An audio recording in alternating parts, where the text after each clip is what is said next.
स्वागत है दोस्तों टेस्टी फूड गांव में। मेरी तरफ से यानी देव से गुड मॉर्निंग लिया जाए। दोस्तों आज हम बनाने वाले हैं फिश फ्राई, वो भी बनाना लीफ में। तो बहुत ही मज़ेदार बनता है और बहुत ही स्वादिष्ट रहता है। तो बने रहिए अपने साथ वीडियो के एंड तक और देखिए कैसे गांव वाले बनाते हैं गांव के स्टाइल में।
दोस्तों पकवान रेडी हो चुका है हमारा। टेस्ट करने से पहले एक बात कहना चाहेंगे दोस्तों, मैं ये जो बनाया ये आपको मैं सिखाया नहीं बल्कि आपको दिखाया हम लोग हमारा गांव में कैसे बनाते हैं।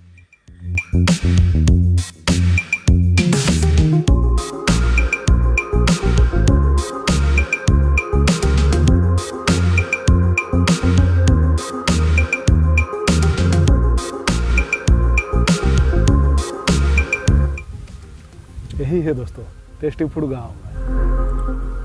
दोस्तों गांव वाले का वीडियो अच्छा लगा तो लाइक और चैनल को सब्सक्राइब भी कर देना।